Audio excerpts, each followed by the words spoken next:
Gram panchayat और ward number 1 के तमाम जनता से आग्रह है कि आप अपना बहुमूल्य वोट वार्ड सदस्य के प्रतिनिधि सुनील प्रसाद को देकर विजय बनाएं और अपने क्षेत्र में विकास का काम करें।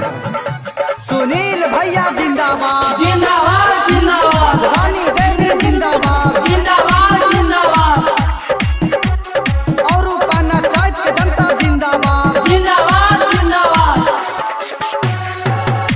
किया गे मधुआरी पर से पूछा थे ना बड़की दीदी ना बड़की दीदी।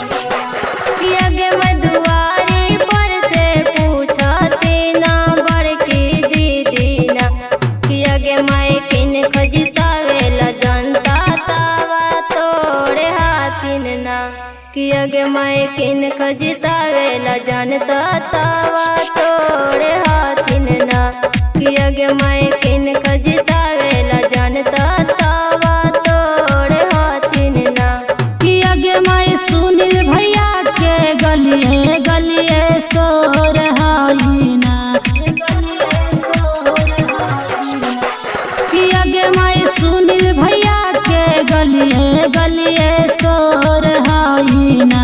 किया गे मैं सुनील भैया के गलिए गलिए सो रहाई ना।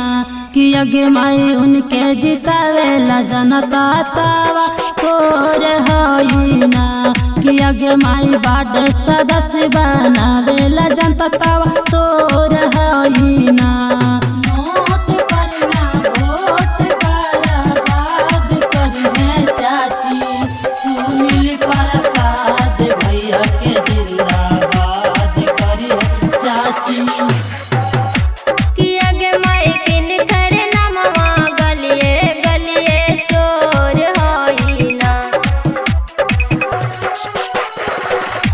किया गे मैं कवना बड से कवना भैया खाड़े हाथिन ना।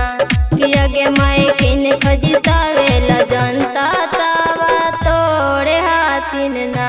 किया गे मैं किन खजितावेला जनता तावा तोड़े हाथिन ना। किया गे मैं किन खजितावेला जनता तावा तोड़े हाथिन ना। किया गे मैं सुनील बेड़ मिसतीरी के गली गली सोर है कैना। किया गे मैं सुनील बेड़ मिसतीरी के गली गली सोर है कैना। किया गे मैं सुनील भैया के गलिए गलिए सोर है कैना। किया गे मैं इना के जीतावेला जनता तावा तोर है कैना।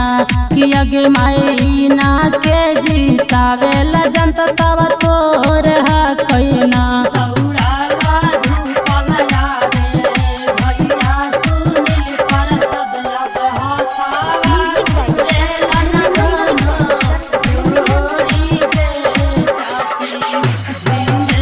किया गे मैं कवन भैया गरीबन के मसीहा हाथिन ना। किया गे मैं कवन भैया गरीबन ला खड़ा हाथिन ना। किया गे मैं के कर जय जय करवा नरवा गूंजते आवे ना।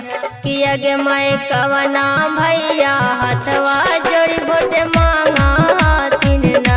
किया गे मैं कवना भैया हथवा जोड़ी भोट मांगा हाथिन ना। किया गे मैं सुनील भैया गरीब के मसीहा हाथिन ना। किया गे मैं सुनील भैया गरीब लागी खड़ा हाथिन ना। किया गे मैं सुनील बेड़ मिसतीरी भैया वोट मांग हाथिन ना। किया गे मैं इना के जय करवा नरवा गूंजतया बना। किया गे मैं रानी देवी हथवा जोड़ी वोट मांग हाथिन ना। किया गे मधुआरी पर से पूछा थे ना बड़की दीदी ना बड़की दीदी ना। किया गे मधुआरी पर से पूछा थे ना बड़की दीदी ना। किया गे मैं किन खजितावेला जनता आगे माई किन खजितावेला जानता तावा तोड़े हाथिन ना कि आगे माई किन खजितावेला जानता तावा तोड़े हाथिन ना कि आगे माई सुनील भैया के गलिए गलिए सोर हाई ना कि आगे माई सुनील भैया के गलिए गलिए सोर हाई ना कि आगे माई सुनील भैया के गलिए गलिए सोर हाई ना कि आगे माई उनके जितावेला जनता तावा तोर हाई ना कि आगे माई बाड सदस्य बनावेला